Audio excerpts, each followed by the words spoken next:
Hello friends, मैं बबीता निषाद आप लोगों का अपने चैनल पर स्वागत वंदन अभिनंदन करती हूँ और आप लोगों को सादर प्रणाम करती हुई आप लोगों के बीच एक छोटी सी रचना लेकर आई हूँ। और रचना आप लोग पूरा सुनिएगा, फिर भाव को कमेंट करके ज़रूर बताइएगा।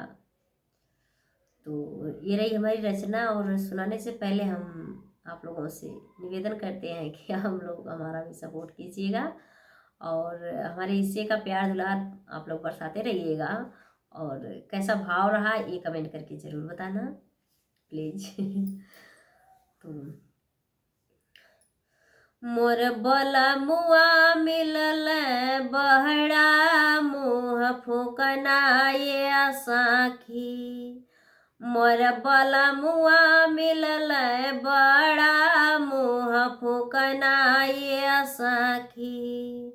मुँह फूकना ये साखी, मुँह जरना ये साखी।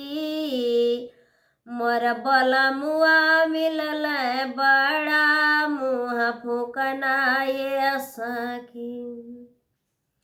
दिन भर घूमे साखी सूट बूट झारी। दिन भर घूमे साखी सूट बूट झारी।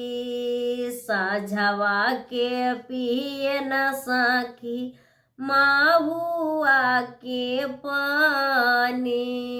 साझवा के पिए न साखी माहुआ के पानी। माहुआ के पानी या साखी माहुआ के पानी। पानी पी के घोड़े पे चढ़ल भैल नाली गिरना ये सखी। मोर बहला मुआ मिलल बड़ा मुँह फूकना ये साखी। मोर बहला मुआ मिलल बड़ा मुँह फूकना ये साखी। मुँह फूकना ये साखी, मुँह जरना ये साखी। मोर बला मुआ मिलल बहड़ा मुँह फूकना ये साखी। सजाई के रखल साखी जैसे हमके महारानी। सजाई के रखेल साखी सैया जैसे महारानी। 16 सिंगार की नीलावनी का साड़ी। 16 सिंगार की नीलावनी का साड़ी। लावनी का साड़ी साखी लावनी का साड़ी। भीतरा की हम मरम न जनली।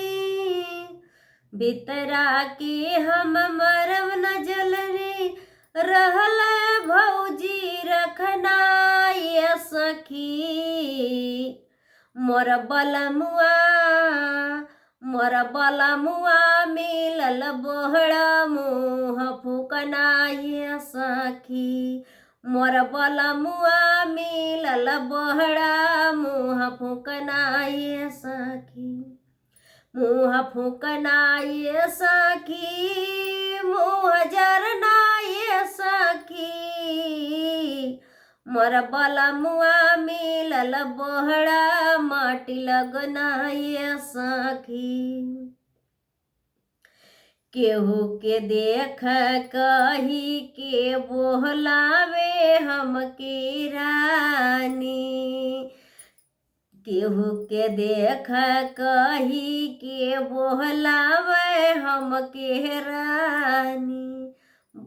बोलावे हमके रानी साखी बोलावे हमके रानी।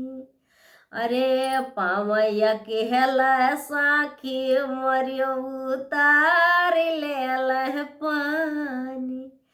पावलया केल त उतार लेल पानी, उतार लेल पानी या सखी उतार लेल पानी। कहल केहू से कहलू, कहल केहू से कहलू कुछ देबै कस के मुआई सखी। कहल केहू से कहलू कुछ कस के देबै मुआई सखी।